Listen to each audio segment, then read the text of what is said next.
Hey there, and welcome to a very special episode of the Ex-Boyfriend Recovery Podcast. As always, excited to have you here today. Now, you may be sitting there wondering, well, what makes this episode any different than any of the other episodes I've seen you do? Well, this is actually the very first episode where we have featured a guest. Yes, I interviewed another dating coach, much like myself, a woman by the name of Veronica Grant. Now, this girl really knows her stuff when it comes to dating, relationships, or just staying present. She has created this really fascinating philosophy when it comes to dating, and I think it's something that you can definitely benefit from if you are doing a no contact rule. So what is this mindset she's created? Well, it's the date yourself mindset. Essentially, treat yourself as if you are dating yourself. And I think this is something, like I mentioned, that you can really benefit from if you're in the midst of a no contact rule. Now, Veronica, like I said, knows her stuff. And I took the liberty of recording a video interview between the two of us. So you can obviously listen to that on the podcast through iTunes, or if you are kind of more of a watcher, you can watch that on YouTube, as I am obviously recording all of these podcast episodes and posting them to YouTube. So right after this break, you're going to hear from Veronica and myself. Enjoy. All right. Hi, Veronica. How are you doing? I am great. How are you? Doing good. Good. So tell me a little bit about yourself. How would you describe yourself? Oh my gosh. How do I describe myself? Isn't that the question we're all asking? Right. ourselves? Describe yourself in two. No, I'm just kidding. So I guess, what I spend most of my time doing is I'm a dating mindset coach. So I help women kind of get out of their heads, and date from a place that's more empowering and more authentic and more fun for them so that they can attract the relationship that they truly desire. Awesome. So, in a nutshell. Yeah, one of the things that I really thought was interesting about you is the fact that you are also a yoga coach. And it's sort of like initially when I was doing my research on you, I looked you up online, I typed your name in, and up popped how they have the Google local results of your yoga studio or your yoga classes or whatever. Yeah, so I just got back from a client. So I kind of have two businesses. I have a private yoga business that's local in Dallas, and then my dating coaching business, which is wherever you have an internet connection and a phone. And then just recently I've kind of been toying with kind of merging the two together, because I find myself really drawing from a lot of the philosophy and some of the tools in yoga for my dating clients. Just like the philosophies, the yoga is like this whole lineage and many, lots of books and philosophies around it. So I'm pulling from that, but then also some of the practices, like some of the breath work and the meditation techniques to help women just stay really focused and present, even if, everything feels like turmoil or like they're on a roller coaster. So I've actually started working with a new private yoga client who actually has some issues around dating and relationships. So I'm playing with I'm merging the two together, and we'll see what comes of that. Yeah, I was going to say it's like an interesting synergy between the two. And I know one of the things that is really big on ex-boyfriend recovery is I talk a lot about the no contact rule.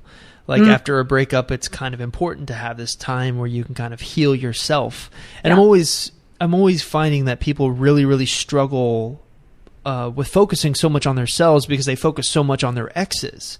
And I am always trying to say, pick up a new hobby or something. I think actually yoga is an excellent way to kind of keep yourself occupied and not think so much about the breakup. So it's interesting that you found a synergy between yoga and dating.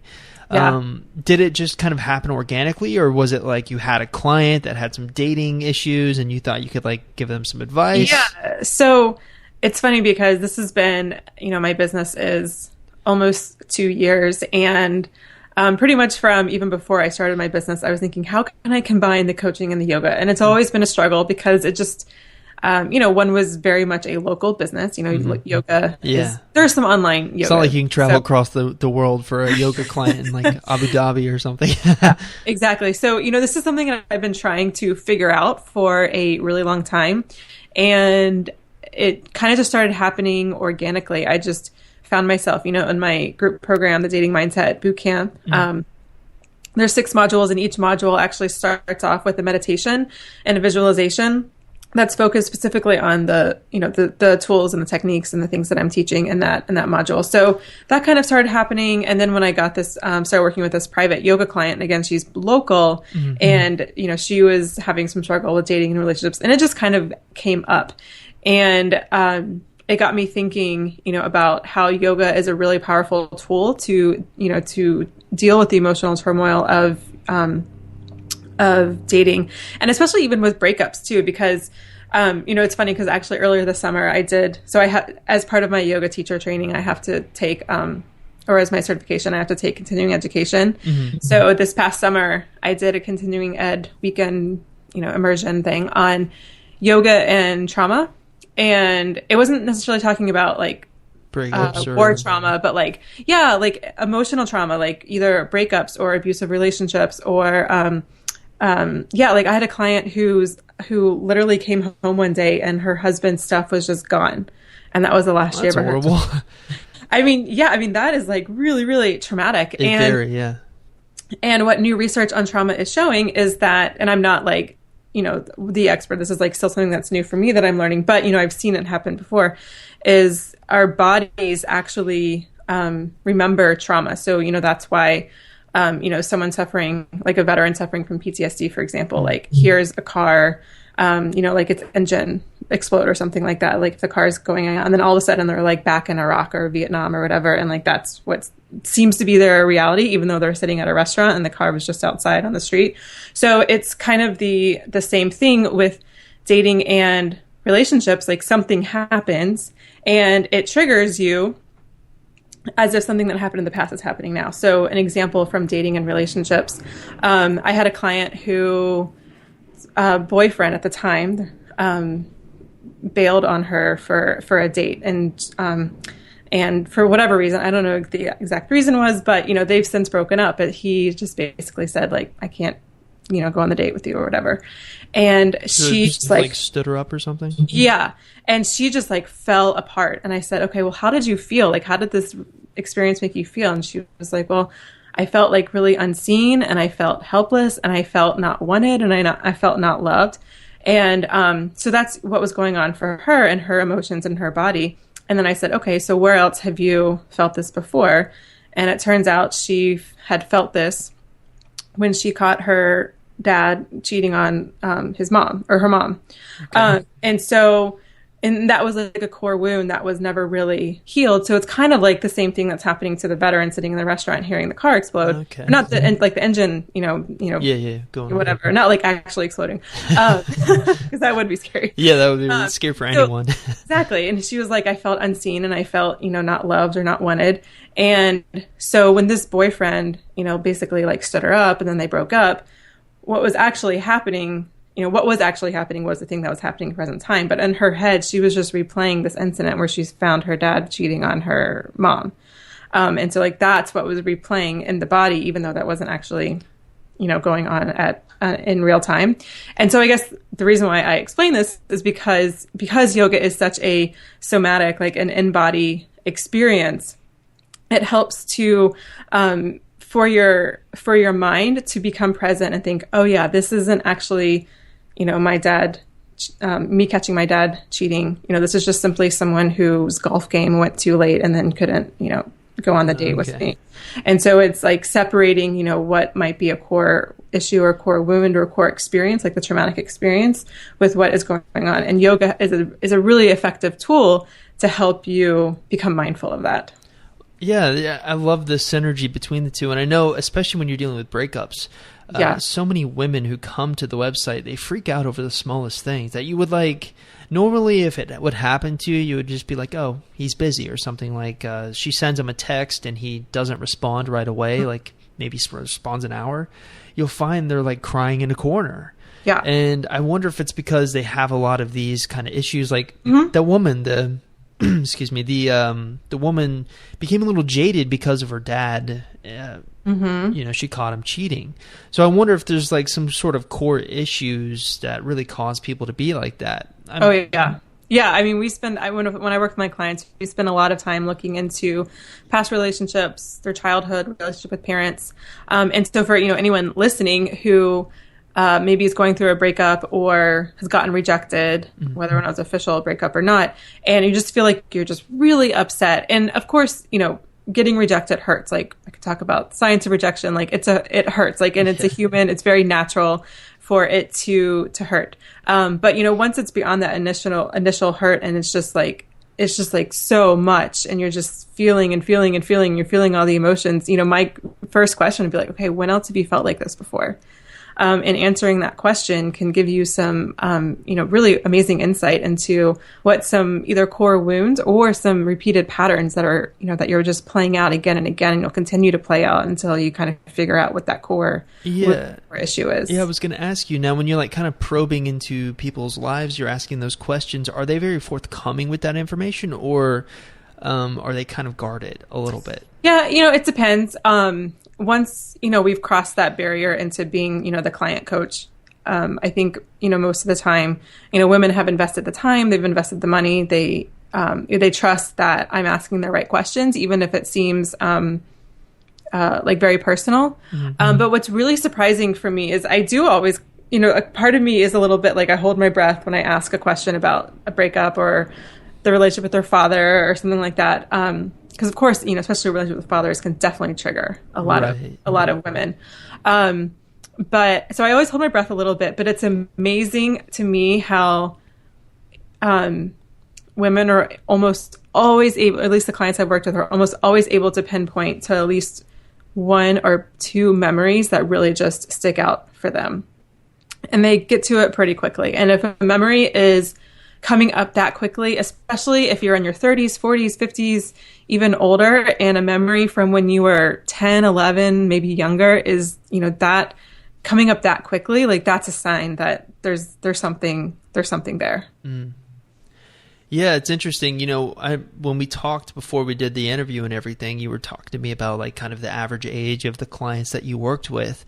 Mm-hmm. And it was probably the thing that stuck out most to me when we talked, because it was really interesting how you kind of put your clients into two groups. You have like, what was it, like the 30-year-olds, and mm-hmm. then you have the older people who are going through a divorce who don't really mm-hmm. know how to date anymore. Yeah. And I really found that interesting, because we have a lot of people that come to our website that have been kind of in the dating game, but they don't even know the rules of what they're supposed to do or how kind of the landscape has shifted. Mm-hmm. So I was wondering if you talk a little about that, especially since, the digital age and, online romances and everything is such a big thing. Yeah. Oh man. So this is a huge stressor, and it's funny because when women come into my community, when I mention online dating, it's just like, it's like I said Voldemort or something like that for Harry Potter fans. It's like, oh, right.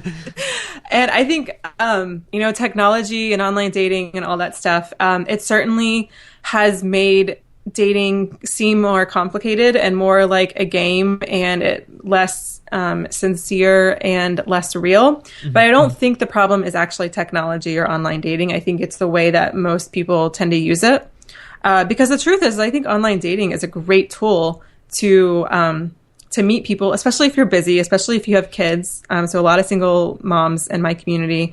So for single moms in this community, it's a great way to meet people when, again, you have a lot of other responsibilities and all that kind of stuff. And if you're like more introverted like me and don't always necessarily want to go out to places and be around a lot of people, just focusing on the online dating can be a really effective tool. Now, in terms of like the game or the rules, so I preach heavily against playing the dating game or even dating rules. And in fact, what I regularly tell my clients is the only rule in dating is that there are no rules.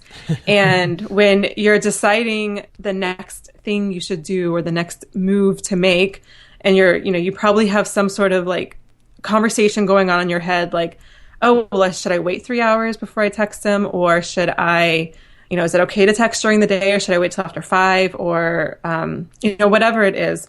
I always ask, tell my clients to ask themselves, is the rule that I'm setting for myself, or the action that I'm setting for myself, is it empowering or is it disempowering?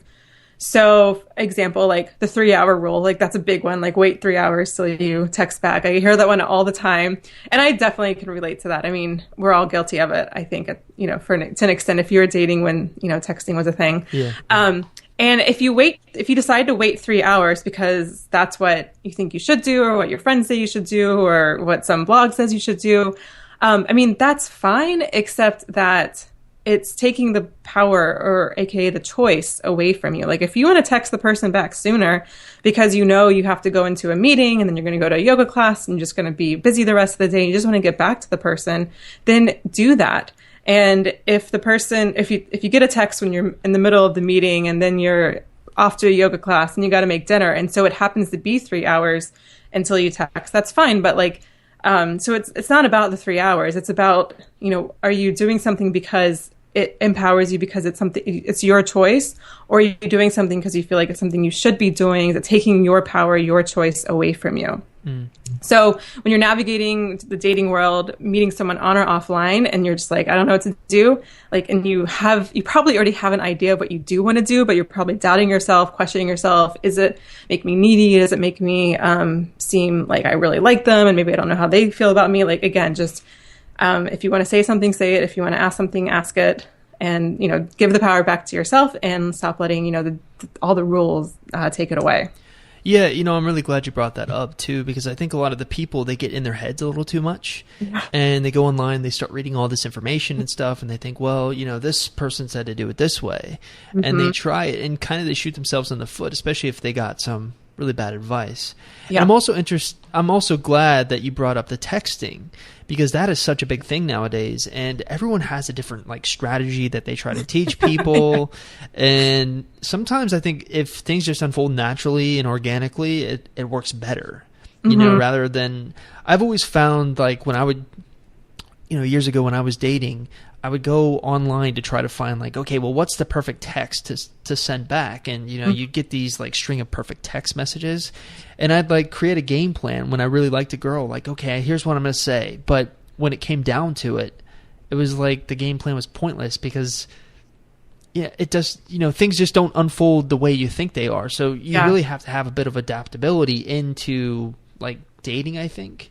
Yeah. But and texting is, I'll just say something quickly about texting. So we have like two universes that we live in. We have like real life universe, and then we have texting. And the more that we, or your phone world or whatever, if you have online dating, messaging there too, because it's all the same. And the more that what ought to be real life, in your real life world, the more that exists on your phone world, the more awkward, icky, weird, all the things that women hate about dating, that's what dating becomes, the more that, quote unquote, the real life communication or relationships are existing in that texting world. So texting, again, and the messaging that comes with online dating, it's great, again, as a tool to meet people, to confirm, hey, we're on for tomorrow night at 6:00, or even just like little cute messages like, hey, good morning, just thinking of you, hope you have a great day. Like, that's all great and fine. But when it becomes like these conversations and like these endless texting, I mean, that's where it starts to feel icky, in person, because you're like, I kind of know this person because we text all the time, but really it's not my real life. So like, kind of actually don't know each other. And that's where it starts to get like real messy. So as little texting as possible. And of course, women always complain to me about the texting, and they hate the texting, and they just want a phone call, or just to get it offline and meet the person in person, one or the other. And I'm like, okay, well, have you asked for that? Like, have you asked, or have you said you don't like texting and said you prefer just a quick phone call, a couple of times a week rather than the endless texting, or actually to meet up, God forbid, and have, coffee or a drink? They're like, well, no, I was kind of waiting for him to do that. I'm like, just do it. Yeah. And if he's like weirded out by it or doesn't want to, then we'll just be thankful of all the time and energy you just saved yourself. Yeah, I'm glad you brought that up too, because I know a lot of women have this preconceived notion about the way the dating game works, and how the man is supposed to be the one that initiates everything. He initiates the texts, he initiates the phone calls, the dates, and everything. Personally speaking, just from my own experience, I know I was a little scared to do that kind of stuff. I was nervous and didn't want to say the wrong thing. And so sometimes all it would take for a woman to really like be interesting in my eyes was if she kind of took the bull by the horns, so to speak, and would like text me first or just call me first. I know when I met my wife, she was the one that would actually initiate the phone calls, and I loved that. Yeah. And then I think eventually it probably does need to get like a 50-50 split where, it's fair. But yeah, I don't honestly think there's anything wrong with the woman kind of taking the lead a little bit. I definitely took the lead in the early days of Stevie and me dating, and now we're engaged, so I guess we did something right. And I also draw to the, because women do tell me like, oh, well, I want like the olden days where the guy like asks you out and picks you up and all that stuff, and that's great. But I do kind of, and I can't remember where I first heard this analogy, but back in the olden days when women walked around with like handkerchiefs and were like Matthew Hussey said that. Oh, okay, yeah. Yeah, I actually stole that from him. They drop the handkerchief and I just drop the handkerchief, right. and then that gives you like it's like you're throwing them a bone basically. Right, right. I think it's the most genius line ever too, because it's kind of true in a way. Women have been doing that for centuries.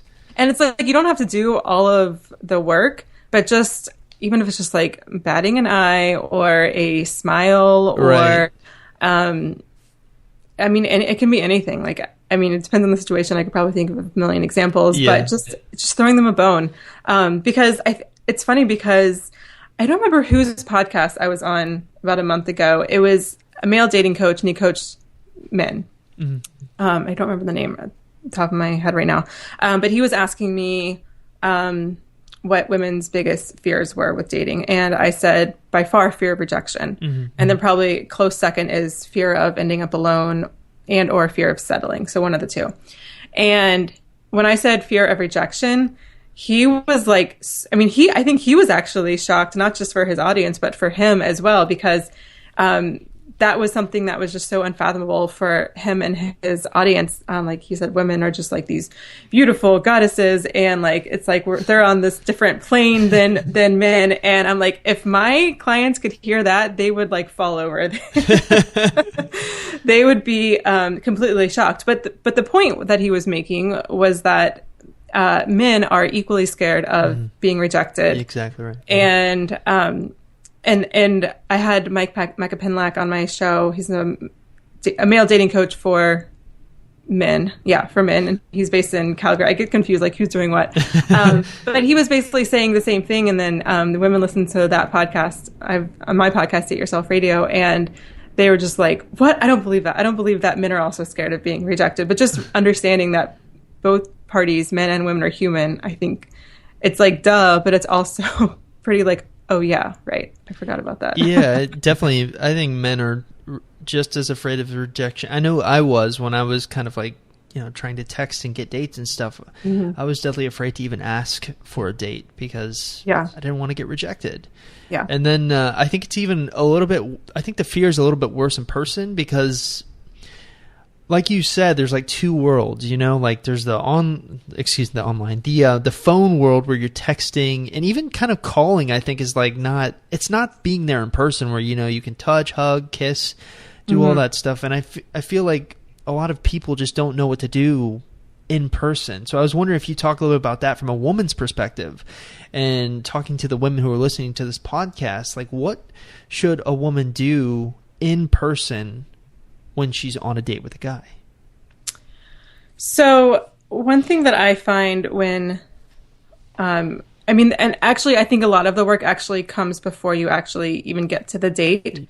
A lot of the women in my community are very self-conscious, and I assume probably women here too are very self-conscious on how they look, especially as it relates to like their, how they perceive themselves as beautiful, and then also the size of their body. And it's funny because actually one woman posted in my Facebook group today. She said she lost a bunch of weight and had better luck dating when she was heavier than when she was thinner. That's interesting. I wonder why that is. I think it's I probably could psychoanalyze it, but it's definitely a mindset thing. Yeah, maybe. So anyways, but I think a lot of the work comes before the actual date. And that is first just wearing something that you feel really confident in. It doesn't have to be your sexiest outfit with heels you can hardly walk in. And in fact, I would recommend not doing that, because if you don't feel comfortable in the clothes that you're wearing, then it's going to be really hard to feel comfortable and natural on a date. Because, my whole philosophy is if you are at your most authentic and natural self, then, that's when your intuition will just guide you and tell you what the right and the next move is. And B, that's when there's most likely to be a genuine connection with the other person and the best chances of seeing whether or not there would be a potential opportunity or a potential relationship. Potential spark there, I should say. Yeah, it's interesting you brought that up too, because when I was dating and as a guy, I didn't ever look at a woman's shoes. Like it wasn't like I know it's like high priority for women and everything, but I was not really interested in their shoes or anything. So I think definitely great advice. Like, you don't want to wear something you can't walk in. Yeah, just something that's really comfortable. It doesn't have to be like really fancy. I mean, obviously if you're going to a fancy restaurant, like dress appropriately to the dress code, but it has to be something you just feel really comfortable in. I recommend not wearing new clothes. Or at least if you buy new clothes, wear them a few times, because so many times I've worn something and then like I realize, it like runs up. So then I have to like kind of pull it down constantly. And then I'm constantly like worried, like, is my shirt falling down, or is it sliding up, or are these pants like really too low cut? And now I'm like, there's a moon behind me or whatever. So just being like aware of like the actual clothes are comfortable, like, and it's a comfortable style for you. But then also that, how the clothes fit you and they're not going to like ride up or move around as you're, walking around and sitting at your date. So that's kind of more of like the physical aspect. In terms of like, being present, I actually, walk my clients through. I have a little meditation for them to do actually before they go on a first date. And it just really helps to help them, to stay focused and to stay present. I don't mean focus as in like focus like as a job interview, but just focus on like what's going on around them. Like, what is the other person saying? Like, what are the sights, the smells, the tastes, whatever is happening. And if you start to feel like really fluttered, like maybe you really like the guy and you have butterflies, or if you just feel like you're not feeling the connection or the spark, and then your head starts, going somewhere else, like, what am I doing here? Like, maybe I should go back on Tinder, see who else is around, or whatever it is. Then whenever you feel like your head is just floating away, bring the attention back down to your feet. And that will help to ground you back into the present, back into the date, and just back into your surroundings of what's going on. And then after you like kind of figure out what your feet are, and you can actually feel your feet in your shoes, feel your feet like sitting on the floor, then like notice the points of your body that are touching the chair. So just notice like the back of your thighs, your back, maybe your hands on the glass. So maybe the glass is like a little cool, and just like, just noticing whatever physical sensations you can notice. Cause again, that's happening in real time, because like you can actually see it, you can feel it. And again, that just helps you to stay really present. And again, the more present, the more natural you're going to be, and the more authentic you're going to be, which is better for everyone. Yeah. Yeah. It's interesting. I get that yoga really helps out in that regard. Yeah. Exactly. I got to say, I love the synergy between the two. I think it's really, you wouldn't think it, like you would just think, okay, dating coach would know everything to do about dating, but yoga has a lot of applications that can apply, especially staying present. I think that's kind of the key that you're preaching here with the yoga. It really helps you stay present in the moment. Yeah. And I think too many people get caught up in like, okay, what's going to happen next? That they don't really ever enjoy the moment that they're in. Exactly. And I think that's where a lot of self-sabotage comes in. I just had a client who just felt like, from my perspective, I felt like she was just grasping for the relationship the whole time. And she was already stressing about when the next date was going to be, even before, the first date actually happened. And then like they'd have the second date, and before the second date, she was stressing about when the third date was going to happen. And this was like the story of my life. So, this happens all the time. I can completely relate. But when you are in that kind of frantic mindset, then, even if you're not being consciously like that and like saying, well, we're going to hang out again, I still think that there's like this subtle, like kind of energy that people can pick up on. Yeah. And the guy might be like, wow, this girl seems kind of crazy, or seems kind of weird, or seems kind of like she already wants to like be in a relationship with me, and that's kind of freaking me out. I don't really know her. And that's where the self-sabotage and just getting in your own way can really come to hurt you in dating. Yeah, I think you're absolutely right about that. And I think that is something that a lot of the people who come to my website have a problem with. They are always self-sabotaging. Now, a lot of the people who come to my website, like I said, I recommend the no contact rule for them. And I remember when we talked, you said you actually liked the no contact rule. Yes.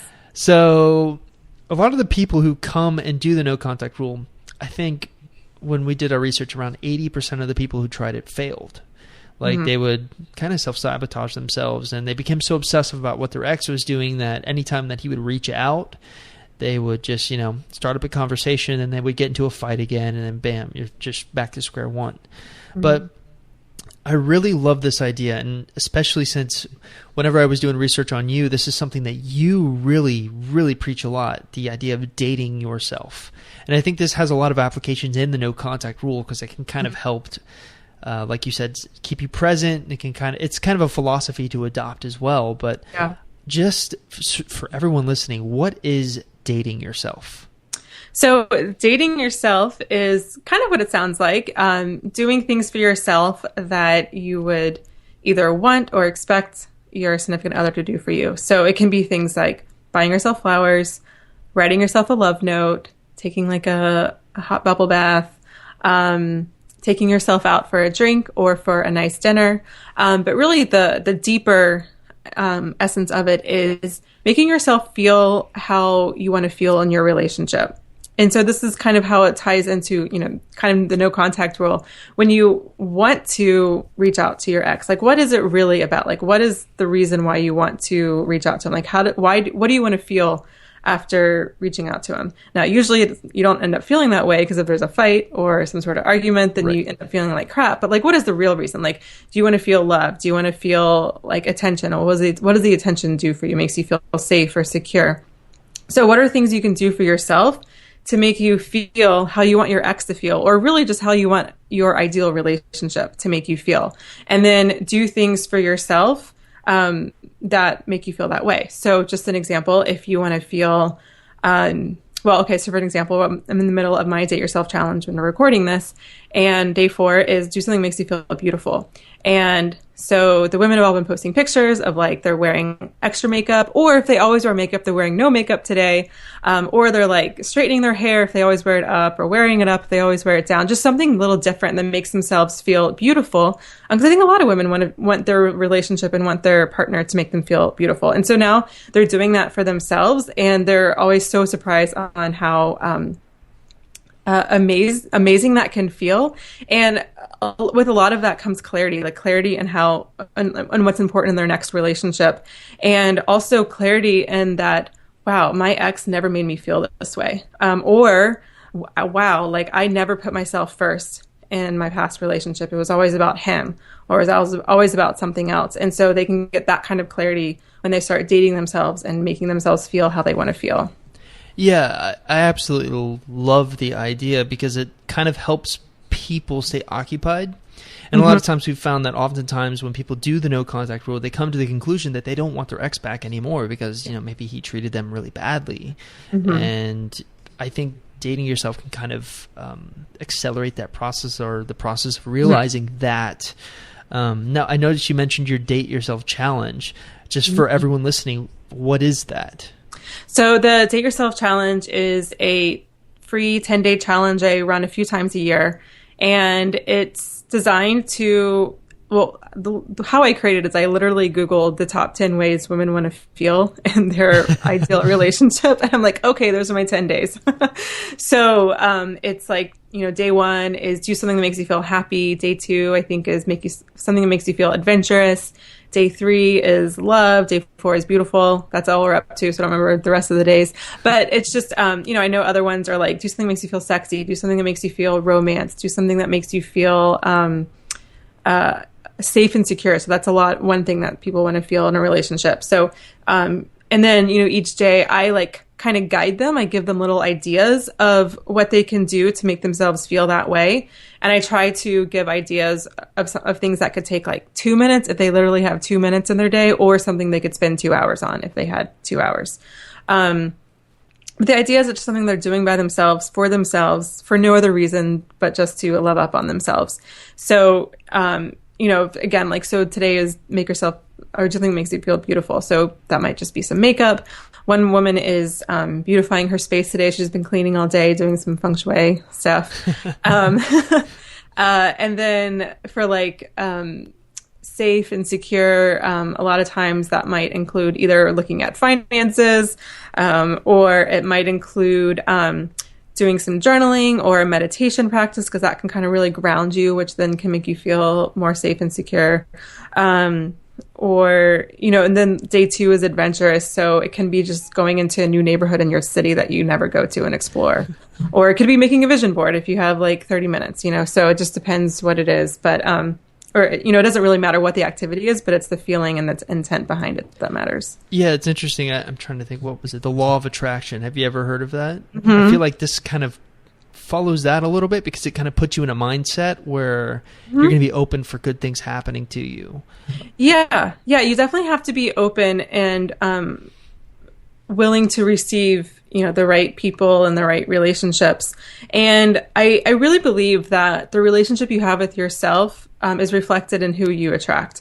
So if you're attracting people who are just kind of crappy people or treat you like crap or aren't very nice to you, then I think it's, you have to take a hard look at yourself and say, how am I treating myself? Like, where am I, or what am I doing either consciously or unconsciously to show people that it's okay to treat me like crap? And a lot of times answering those questions can be really, really hard, because it can just be very, a lot can come up, a lot of guilt, a lot of thinking like, oh my God, I've wasted so many years, or a resentment towards a parent if it was a troubled relationship, or an ex or an ex-husband or anything like that. So a lot of things can come up, but it's completely natural. And I always say better out than in. So let it come up and then go out. I think Shrek said that too. So yeah, I don't remember what the question was, but that's what I was. I was going on about. I can really hook into this idea of dating yourself, because I think it's perfect for my audience, especially if they're doing the no contact rule, because it really, really helps people stay occupied, keep their mind off their exes, and in the end, it's something that is going to benefit them. Yeah. I find one of the biggest issues, especially when people are trying to get their exes back or even get over their exes, is the fact that they don't use their time wisely. They're too obsessive. I know there's been studies done where like 9 out of 10 people end up Facebook, creeping their exes. So if you're dating yourself, you're really using your time wisely. Yeah. And it's kind of the entire philosophy that you teach. I mean, your podcast is called Date Yourself Radio, and I think it's a really, really good philosophy to adopt. So, kudos to you. Thank you. Yeah. And, the other thing I was going to say, when you're dating yourself, if your ex does come back into your life, like actually calls you, or, just see their feed or their posts on Facebook. Mm-hmm. And I think if you can get, this clarity that comes with dating yourself, then I really believe that, and I've seen this happen, that less and less you're going to get triggered by this ex, because you're going to just see like, oh, wow, this person like was, because you're going to feel great when you're dating yourself, because again, you've just made yourself feel happy, beautiful, love, romance, all those things. And if your ex isn't doing that for you, you're just gonna be like, what a waste of freaking time. Like, I don't need to, like, it's just kind of like, it means nothing to you. And that's really what the goal is, so that you don't get triggered. But I do have clients who are going through breakups either now or recently gone through breakups. And while, like, I think obviously dating yourself is important and all the benefits of that, I mean, that's what I preach and talk about. I do think it's okay to, have a little bit of a pity party and just feel, more in the relationship. Because even if you know that the person wasn't right for you, usually there's a period of mourning of like what could have been, right? Because obviously at the beginning of every relationship, there's always a hope of what could be. And when that ends, even if you know in your heart of hearts the person's not right for you, you still have, there's still a disappointment that the relationship is gone. And so I usually, tell, I don't know what you teach your, what you teach your community, but I always say like a pity party, 1 to 3 days, depending on how long the relationship was. But then it's time to date yourself and move on, X detox, all that stuff, and start getting ready for, to bring in the next relationship. Yeah, one of the things that we've recently started teaching at Ex-Boyfriend Recovery is this idea of mind like water. So if you imagine that you're throwing like a pebble into a water, the first thing that it's going to do when it hits the water is it's going to, the water is going to splash up. And then it's going to kind of even out and get still again. So the idea of, in the mind of the pity party thing, you're essentially is what you're doing is you're taking a full day where you're screaming, you're angry, you're allowed to feel pity. But then after that, just like the pebble, the water coming up, the pebble smooths out, and then you kind of date yourself essentially. Yeah. That's kind of what we teach. So I like that metaphor. I think it totally works. Yeah, it's actually my head of content development, Ashley, is the one who brought it up to me, and I was like, oh, I like that. I'm stealing that. Perfect. So yeah, it's really, really good. So that's one of the things that we try to teach people. Do people listen? Not necessarily, but that's why you're here. Yeah, because it's the same thing. It's like better out than in. So if you have, another thing that I teach my clients is that we have to love all parts of ourselves, even the bad emotions. And so that's why I don't really like to call some things good and some things bad. So, things that are less desirable could be anger or heartbreak or sadness or even resentment, but it's all a part of us. And if the more we try to shut those down, like, oh, I shouldn't feel like this because he was a jerk or whatever it was, then again, you're just pushing those things in, and better out than in. So let it out, do what you need to do, adult temper tantrum, hit a pillow, whatever. And, without it going too long, because you got to pull yourself up and, get back on your feet. But yeah, just letting all those emotions, the quote unquote negative emotions, but they're still part of you, just letting them out, and then, moving on. Yeah. Obviously easier said than done, but yeah. All right. So where can people find you? So the best place to find me is at veronicagrant.com. That's my online home. And there, if we have a live Date Yourself challenge coming up, then, there'll be an opt-in for that. Otherwise, I kind of compartmentalize or put everything into one little package. So 37 ways to date yourself. So if you're like, okay, I like this dating yourself thing, but I don't really know what to do, then you can go grab that. Yeah, I actually downloaded it. Awesome. And then I also have a podcast, Date Yourself Radio, and I'm in there 1 to 2 times a week, and that's my favorite way to connect with my audience. As you can tell, I like to talk, so that's what I do. I just like doing your earbuds every week, talking about dating yourself and relationships and all that jazz. And you also mentioned that you had coaching. Why don't you tell me and the listeners a little bit about that? Because I think this is something I'm definitely going to recommend to them. Awesome. Yeah, so I work with women in 2 main ways. So I think I mentioned briefly the Dating Mindset Bootcamp, or in passing. So that's my group coaching program, an online community, and I open enrollment for that a few times a year. So I don't know when this is going to go live, but enrollment's opening most of the end of September. But if not, I open it a few times a year. And that's just a 9-week program to help women really go through this process of getting into what I call the right dating mindset. So we look at lifestyle design, getting out of your own way, which we've talked about, self-sabotage, and then really tuning into yourself, trusting your intuition so you can see red flags, know where your boundaries are, ask for your boundaries to be met, things like that. And then I work with women one-on-one, and it's just really a preference and also financial ability, between one-on-one or the boot camp. Women who work with me one-on-one usually work for 3 to 6 months, and we go through a similar process of lifestyle design, getting out of your own way, and then self-trust and intuition. But because it's one-on-one, we start where you are, and then we go from there. And that's just an ongoing coaching program. When I have spots, then I, open a few spots for clients, and then, and it's just an ongoing evergreen process, I guess you could say.